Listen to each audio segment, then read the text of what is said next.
Welcome to Mega Times news బులెటిన్ల ముందుగా headlines.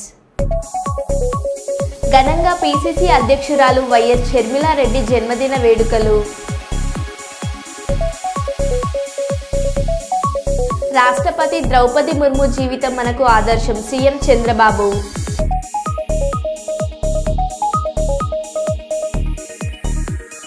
జమిలీ ఎన్నికల అమలు 2034 నుంచి అమల్లోకి వస్తుందని భావించాలి మాజీ ఎంపీ బోయినపల్లి వినోద్ కుమార్.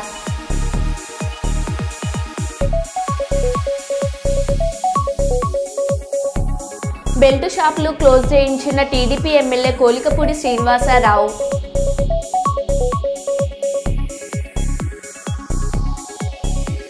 ముంబై విమానాశ్రయ పరిసరాల్లో అరుదైన దృశ్యం.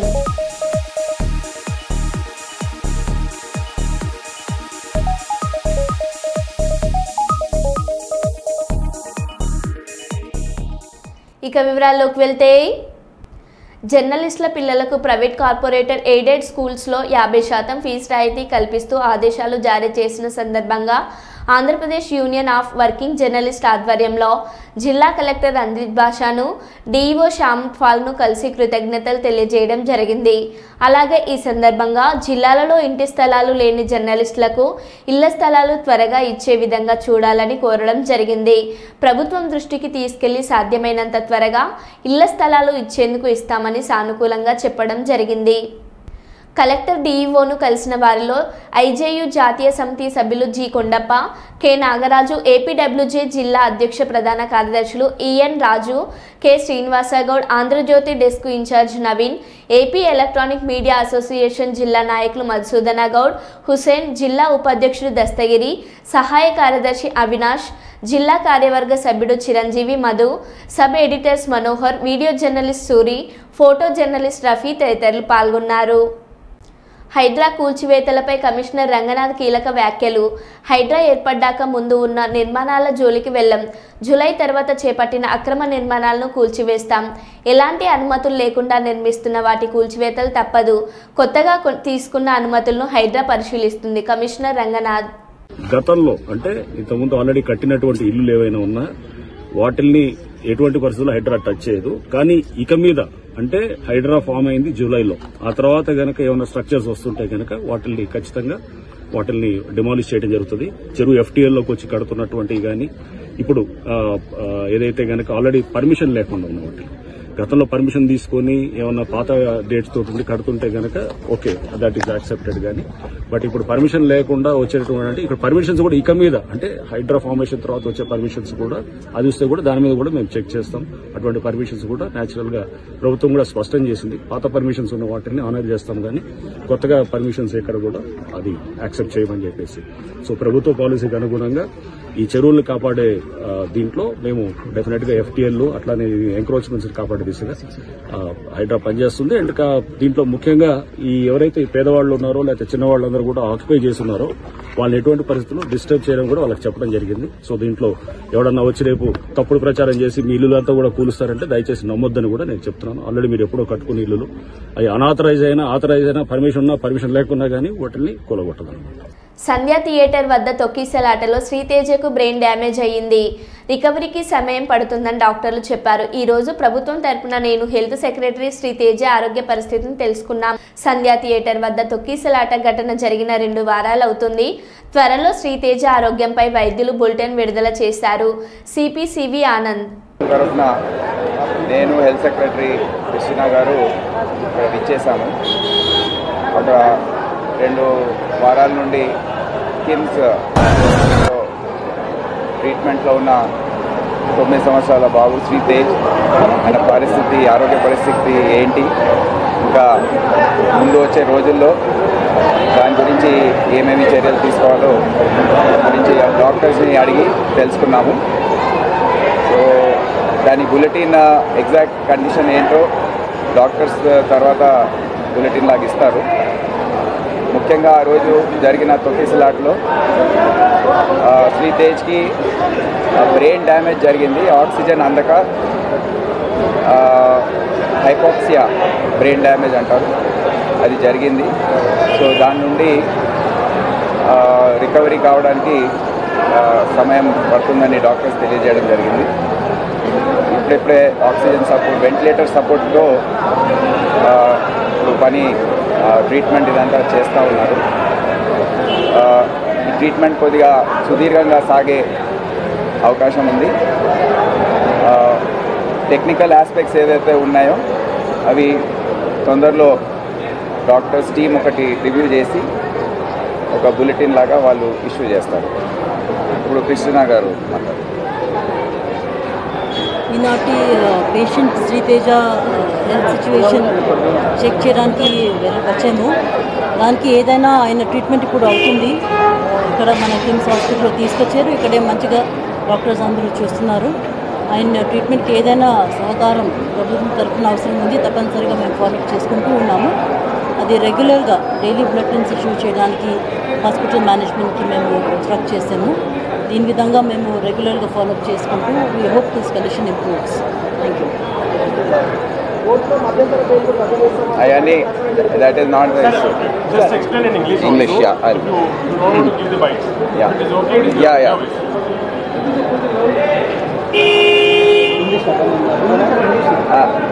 The Sandhya theatre act incident which happened on 4th of September. December. 4th of December, and in that, as you know, a lady died named Revati, and her son Sri Tej, 9-year-old, was brought after being given CPR by the police personnel there, was shifted to Kim's Hospital, and since that day he's been here under treatment. He's been unconscious for a majority of the time. He's been on ventilator support. There is some signs of activity in the brain because this is brain damage due to lack of oxygen supply during the stampede, and the doctors have opined that it will be a long haul for the brain to develop the capacity to analyze signals, and till then the protocols which have to be followed by the hospital is being done. And there was a discussion here in the government today, and whatever is required to save the boy and to give better treatment will be done. The further treatment and protocols will be decided by the doctor. They will be issuing bulletins at routine intervals, and we have also the health secretary Christina also has there. She has assured the parent, the father, who was also there, that whatever support has to be given by the government will be extended to the full possible extent. So you spoke to the doctors. What did doctors say, and who are bearing the expenses? Because Allu Arjun's team is saying that they are bearing the expenses. స్థానిక ప్రభుత్వ సర్వజన వైద్యశాలలో పాఠశాలకు వెళ్తూ road ప్రమాదంలో గాయపడిన Orvakal model పాఠశాల విద్యార్థులను పరామర్శించి మెరుగైన వైద్యం అందజేయాలని వైద్యులను ఆదేశించిన జిల్లా కలెక్టర్ పి రంజిత్ బాషా.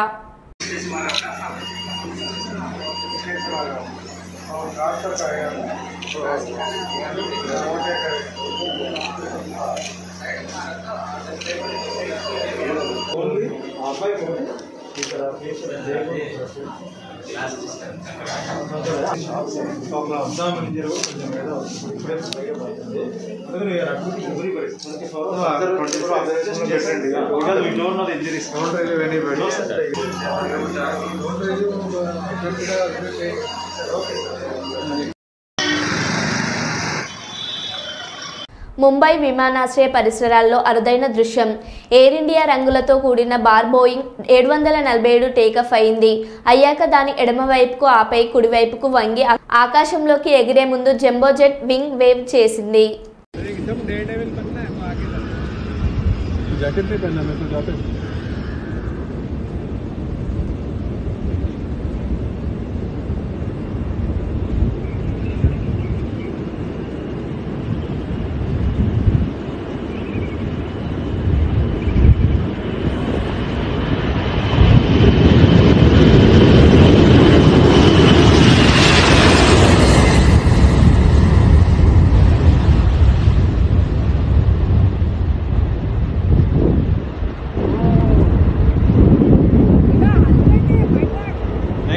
वेव है, वेव चल रहा है।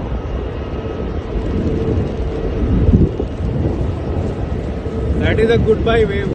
చిత్తూరు జిల్లా కుప్పం ఈ నెల 19 నుంచి కుప్పంలో సీఎం చంద్రబాబు సతీమణి నారా భువనేశ్వరి పర్యటించనున్నారు.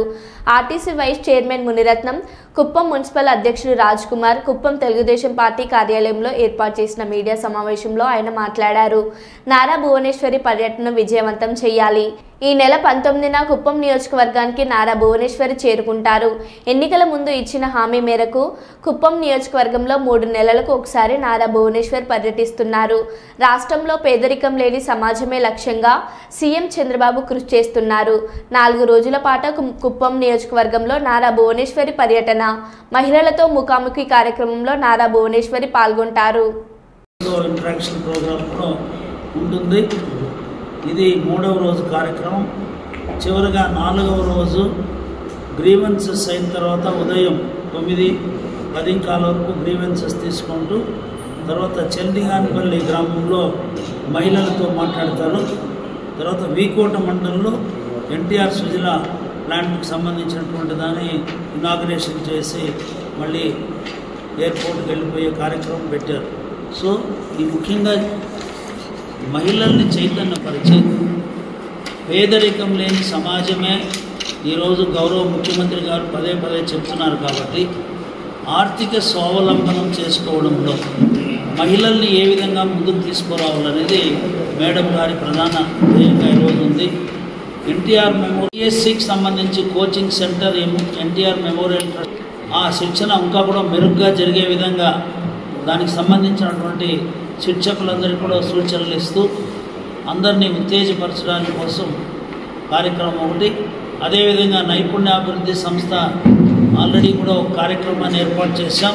దానికి సంబంధించి కూడా అక్కడ ఇంకా కూడా మంచి పద్ధతిలో అక్కడ స్కిల్ డెవలప్మెంట్ జరగాలని, అదేవిధంగా కొంతమందికి ఎన్టీఆర్ మెమోరియల్ ట్రస్ట్ తరఫున ఈ తోపుడు పనులు కానీ ఇవన్నీ ఇచ్చే కార్యక్రమం, కుట్టు మిషన్లు, అదేవిధంగా 3 చక్రాల సైకిళ్ళు ఇచ్చే కార్యక్రమం కూడా చేపడుతున్నారు.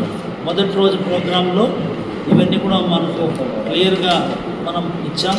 డిగ్రీ కాలేజ్ విజిట్ ఒకటి, స్టూడెంట్స్ ఇంటరాక్షన్, తర్వాత నలగాంపల్లిలో గ్రామస్తులతో కలిసి మాట్లాడడం, తర్వాత వచ్చి స్కిల్ డెవలప్మెంట్ సెంటర్కి సంబంధించి అక్కడ ఇంకా కూడా అప్గ్రేడెడ్ స్కిల్ డెవలప్మెంట్ చేయడం, తర్వాత డిఎస్సి కోచింగ్ వాళ్ళతో మాట్లాడడం, ఇవి మొదటి రోజు కార్యక్రమాలుగా తీసుకున్నాం.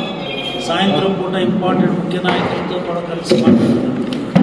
20వ తేదీ శుక్రవారం గ్రీవెన్సెస్ అయిన తర్వాత డిఎస్సికి సంబంధించి coaching centre NTR memorial trust ఆ శిక్షణ ఇంకా కూడా మెరుగ్గా జరిగే విధంగా దానికి సంబంధించినటువంటి శిక్షకులందరికీ కూడా సూచనలు ఇస్తూ అందరినీ ఉత్తేజపరచడానికి కోసం కార్యక్రమం ఒకటి. అదేవిధంగా నైపుణ్యాభివృద్ధి సంస్థ ఆల్రెడీ కూడా ఒక కార్యక్రమాన్ని ఏర్పాటు చేశాం. దానికి సంబంధించి కూడా అక్కడ ఇంకా కూడా మంచి పద్ధతిలో అక్కడ స్కిల్ డెవలప్మెంట్ జరగాలని, అదేవిధంగా కొంతమందికి ఎన్టీఆర్ మెమోరియల్ ట్రస్ట్ తరఫున ఈ తోపుడు పనులు కానీ ఇవన్నీ ఇచ్చే కార్యక్రమం, కుట్టు మిషన్లు, అదేవిధంగా 3 చక్రాల సైకిళ్ళు ఇచ్చే కార్యక్రమం కూడా చేపడుతున్నారు. మొదటి రోజు ప్రోగ్రాంలో ఇవన్నీ కూడా మనకు క్లియర్గా మనం ఇచ్చాం. డిగ్రీ కాలేజ్ విజిట్ ఒకటి, స్టూడెంట్స్ ఇంటరాక్షన్, తర్వాత నలగాంపల్లిలో గ్రామస్తులతో కలిసి మాట్లాడడం, తర్వాత వచ్చి స్కిల్ డెవలప్మెంట్ సెంటర్కి సంబంధించి అక్కడ ఇంకా కూడా అప్గ్రేడెడ్ స్కిల్ డెవలప్మెంట్ చేయడం, తర్వాత డిఎస్సి కోచింగ్ వాళ్ళతో మాట్లాడడం, ఇవి మొదటి రోజు కార్యక్రమాలుగా తీసుకున్నాం. సాయంత్రం పూట ఇంపార్టెంట్ ముఖ్య నాయకులతో కూడా కలిసి మాట్లాడడం. 20వ తేదీ శుక్రవారం గ్రీవెన్సెస్ అయిన తర్వాత ఉదయం తర్వాత వానగొట్టుపల్లి గ్రామంలో మహిళలతో ఇంటరాక్షన్ కార్యక్రమం ఉంది. తర్వాత అడవి పూదుగురు గ్రామంలో ఇంటరాక్షన్ అయిన తర్వాత మళ్ళీ 2:15 నుంచి 2:30 వరకు పైన గుండ్లమడు గ్రామంలో మహిళలతో మళ్ళీ కూడా ఇంటరాక్షన్ కార్యక్రమం ఉంది. ఇవన్నీ పూర్తి చేసుకుంటూ తర్వాత ఒక టెంపుల్ కార్యక్రమానికి గతంలో వచ్చినప్పుడు ఆల్రెడీ మేడం చెప్పారు కాబట్టి రత్నంగేశ్వర దేవి దేవాలయంలో కూడా మేడం అక్కడ కూడా విజిట్ చేయడం జరుగుతుంది. ఇది 2వ రోజు కార్యక్రమం. మెదక్ జిల్లా గుట్టకిందిపల్లి గ్రామంలో ఘటన. బతికి ఉన్న 2 రైతులు చనిపోయినట్లు డెత్ సర్టిఫికెట్ సృష్టించిన రైతు బీమా సొమ్ము కాజేసిన వైనం. రైతుల చావు నాటకంలో కీలక సూత్రధారి మాజీ సర్పంచ్ కుమారుడు. 2021లో శ్రీను, 2023లో మల్లేశం చనిపోయినట్లు నమ్మించి డెత్ సర్టిఫికెట్లు తీసుకుని రైతు బీమాకి దరఖాస్తు. 2 రైతుల పేరుతో వచ్చిన 10 లక్షల బీమా డబ్బుల్లో కొంత మొత్తాన్ని కాజేసిన మాజీ సర్పంచ్ కుమారుడు. ఇటీవల జరిగిన ఇంటింటి సమగ్ర కుటుంబ సర్వేలో బట్టబయలైన భాగోతం. పోలీసులు వచ్చేలోపు ఇళ్లకు తాళాలు వేసుకుని పారిపోయిన శ్రీను, మల్లేశం కుటుంబాలు. ఇక్కడ ఉన్నటువంటి ఆఫీసర్లను చీట్ చేసి రైతు బీమా తీసుకోవడం జరిగింది. దాంట్లో భాగంగానే మేడం గారు మొన్న వచ్చి మాకు పిటిషన్ ఇస్తే ఇమీడియట్లీ నేను ఎఫ్ఐఆర్ రిజిస్టర్ చేయడం జరిగింది. దీంట్లో భాగంగా ఈరోజు ఇక్కడికి వచ్చినాము. వీళ్ళు ఎవరు లేరు, ఇళ్లలో ఎవరు లేరు అని తాళాలు వేసి ఉన్నాయి.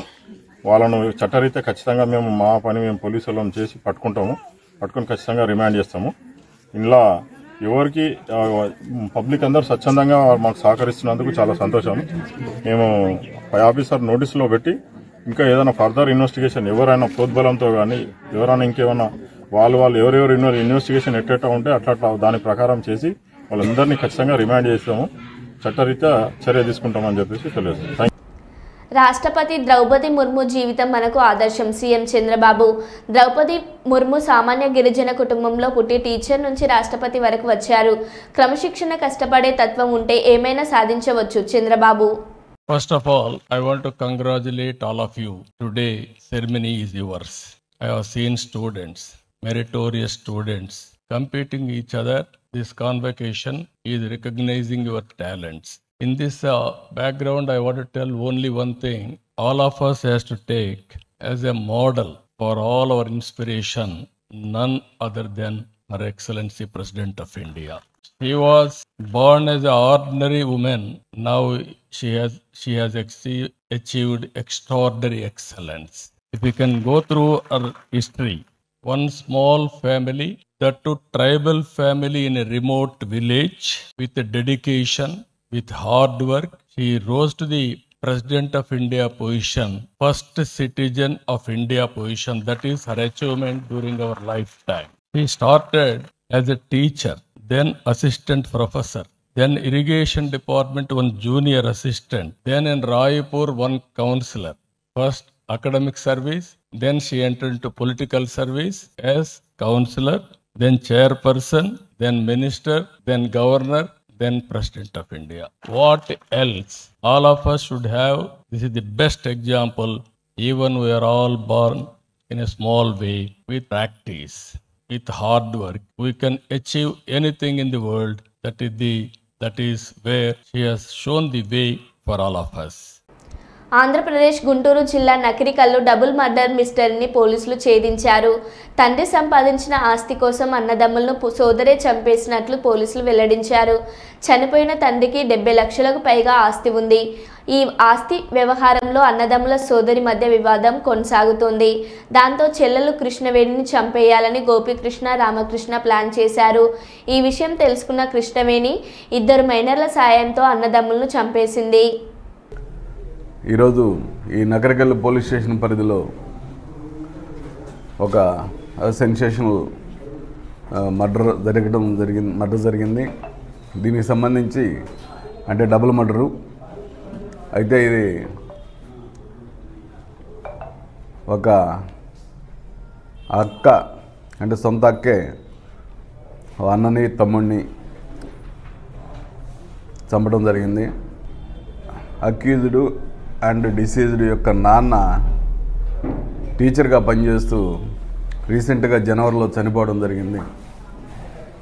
చనిపోయిన తర్వాత జనరల్గా వీళ్ళకి ఆశ కలిగింది రిటైర్మెంటు, అదే డెత్ బెనిఫిట్స్, చనిపోయిన తర్వాత గవర్నమెంట్ ఎంప్లాయీకి వచ్చే బెనిఫిట్స్ సుమారు ఒక 60-70 లక్షల వరకు ఉన్నాయి అనేటువంటి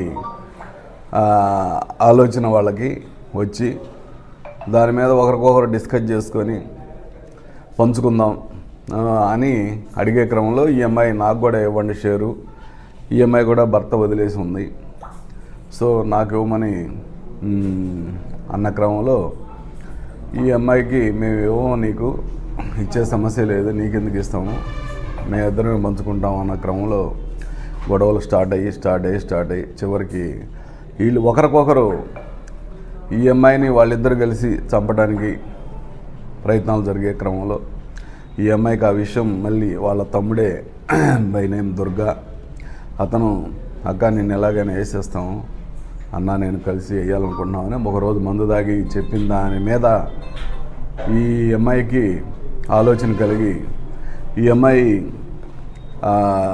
ఆల్రెడీ భర్తను వదిలేసి దాదాపు 2-3 సంవత్సరాల నుంచి వేరే ఈ ఏటు ఇతను వెనకున్నటువంటి అతను ఆ దానయ్య అనే అతన్ని పెట్టుకోవడం జరిగింది. పెట్టుకొని ఈ కుర్రోడు సహాయం కూడా తీసుకుంది ఆ అమ్మాయి. వీళ్ళిద్దరికి కూడా డిస్కషన్ జరిగితే ఈ యాక్చువల్గా ఇతను నీకు రావయ్యి ఎందుకు అంటే లేదు ఎట్టి పరిస్థితిలో నేను తీసుకోవాలి, వాళ్ళని చంపైనా తీసుకుంటాను, నువ్వు అడ్డం రావద్దు, నువ్వు నాకు సహాయం చేయి చాలని చెప్పి పోయిన నెల 26వ తారీఖు నాడు వాళ్ళ తమ్ముడిని బాగా తాపించి ఈ యొక్క గోరంట్లోకి పోయే కాలువలో మెడకి చున్నీ వేసి లాగేసి, ఎవరితో లాగిందంటే ఈ అబ్బాయి ఇంకొక 2 మైనర్స్ ఉన్నారు పిల్లలు, ఆ పిల్లల సహాయం తీసుకొని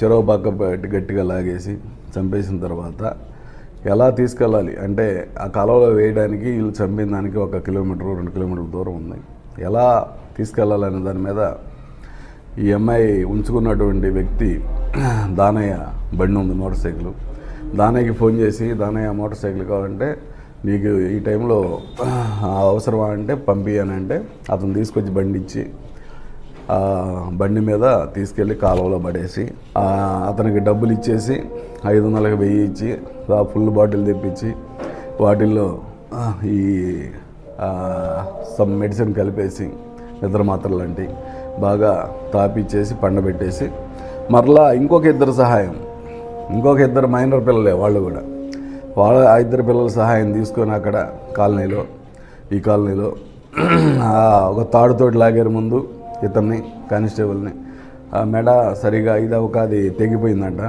మరలా చున్నీ ఈ అమ్మాయి మెడలో ఉండే చున్నీతోటి మళ్ళీ లాగి అతను కూడా చనిపోయాడని కన్ఫర్మ్ చేసుకున్న తర్వాత ఆ బాడీని తీసుకొచ్చి ఈ మన మెయిన్ కాలువ ఉంది నగరికల్ మెయిన్ కాలువ, ఆ మెయిన్ కాలువలోకి తీసుకెళ్ళి ఇటు సైడ్ లోపలికి తీసుకెళ్ళి సుమారు 1 కిలోమీటర్ అవతల ఎడ్జ్లో ఉండి పడేయడం జరిగింది. రాత్రి ఈ అమ్మాయిని ఆ అమ్మాయి ఉంచుకున్నటువంటి వ్యక్తి దానయ్యని ఇద్దరిని అదుపులోకి తీసుకోవడం జరిగింది. అదేవిధంగా మిగతా పిల్లలిద్దరిని కూడా 4 కూడా ఆ దుర్గా విషయంలో పార్టిసిపేట్ చేసిన 2 అలాగే ఈ గోపి విషయంలో పార్టిసిపేట్ చేసిన 2 4 కూడా అదుపులోకి తీసుకొని వాళ్ళు మైనర్స్ అయినందువలన మేము ప్రెస్ ముందుకు తీసుకురాలేకపోతున్నాం. 4 మైనర్సే, 18 సంవత్సరాల లోపు ఉన్నారు, 16, 18 అట్లా ఉన్నారు, కానీ బాగా యాక్టివ్గా ఉన్నారు పిల్లలు. వాళ్ళని మభ్యపెట్టి మాయ చేసి ఆ అమ్మాయి రకరకాల ఆశలు చూపి, డబ్బే కాదు ఇంకొక వేరే విధంగా కూడా శారీరకంగా కూడా ఆశ చూపించి వాళ్ళని ఇందులోకి ఇన్వాల్వ్ చేసి ఈ అమ్మాయి చాలా క్రూరంగా సొంత అన్నని సొంత తమ్ముడిని చంపేసింది. కేవలం బీఆర్ఎస్ పార్టీ ఆటో కార్మికులపైన మొసలి కన్నీరు కారుస్తుంది. ఆటో కార్మికులపై మీకు చిత్తశుద్ధి ఉంటే మీ ప్రభుత్వం ఉన్న 10 సంవత్సరాల్లో వారి సంక్షేమం కోసం తీసుకున్న చర్యలేంటి చెప్పాలి. మెట్రో వస్తే ఇతర వాటిపై ప్రభావం పడిందని, మహిళలకు ఉచిత ప్రయాణం ఇస్తే ఆటోలపై ప్రభావం పడిందని ఆరోపణ తప్పు. బస్ ప్రయాణికుల ఇంటికి వెళ్లడం లేదు. గతంలో లాగానే బస్ స్టాండ్ నుండి వెళ్ళిపోతుంది. ప్రజలు ఇంటి దగ్గర నుండి బస్టాండ్కి వెళ్ళడానికి ఆటోలను వాడుతున్నారు. ఎన్నికలలో ఆటో కార్మికులకు 12,000 సంవత్సరానికి ఇస్తామని అన్నాం. మీ నిర్వాకం వల్ల, ఆర్థిక సంక్షోభం వల్ల ఈ సంవత్సరం ఇవ్వలేకపోయాం. భవిష్యత్తులో ఆటో కార్మికులను ఆదుకునే బాధ్యత మా ప్రభుత్వానికి ఉంది. ఆటో కార్మికులు వేసుకునే డ్రెస్సులు వేసుకోవడం, నిన్న బేటీలు వేసుకొని వేషాలు వేయడం, రాజకీయ డ్రామా అటువంటి చేయకండి. మీకు ఏమైనా చిత్తశుద్ధి ఉంటే ఏనాడైనా రవాణా శాఖ మంత్రికి ఆటో కార్మికుల సమస్యలపై రిప్రజెంటేషన్ చేశారా? రాజకీయాల కోసం, నిరసనలు చెప్పడం కోసం ప్రజాస్వామికంగా ఆటో కార్మికులను తీసుకొని రండి. ఆటో కార్మికుల సమస్యలపై చర్చిద్దాం. మంత్రి పొన్నం ప్రభాకర్. కార్మికులు వేసుకున్న డ్రెస్సులు వేసుకొని ఇతరత్ర ఏదో ఇటువంటి వేషాలు వేసేటువంటి ప్రయత్నం నిన్న బేడీలు వేసుకొని ఇటువంటి చేయడం అనేటువంటిది లైక్ పొలిటికల్ డ్రామా. అటువంటి చేయకండి. నిజంగా మీరు ఏమైనా చిత్తశుద్ధి ఉంటే నేను అడుగుతా ఉన్న టీఆర్ఎస్ రిజిస్ట్రేటర్ పార్టీ కావచ్చు, టీఆర్ఎస్ పొలిటికల్ పార్టీ ఎన్నడైనా ట్రాన్స్పోర్ట్ మినిస్టర్కు ఆటో కార్మికుల మీద ఈ డెమోక్రసీలో ఈ సమస్యలు రిప్రజెంటేషన్ చేసిరా? వెనుకటి కూడా సామధాన భేద దండ అంటారు. అవేం లేకుండా మీరు కనీసం రిప్రజెంటేషన్ కూడా చేయకుండా మీరు అటుగా ప్రొటెస్ట్కి వెళ్ళిపోతే మేము అనేక సందర్భాలు ఆటో కార్మికులతో సమావేశాలు పెట్టినాం. రండి ఆటో ప్రతినిధులు తీసుకొని బరాబర్ డెమోక్రటిక్ మా ఆఫీసులో కూర్చొని మాట్లాడదాం. అంతేగాని ఇటువంటి వాళ్ళ పేరు మీద మీరు పొలిటికల్ ప్రోగ్రామ్ తీసుకునేటువంటి ప్రయత్నం చేస్తే ఇది మంచిది కాదు సమాజానికని మనం చేస్తాము. మరో బులెటిన్లో మళ్ళీ కలుద్దాం. Stay tune.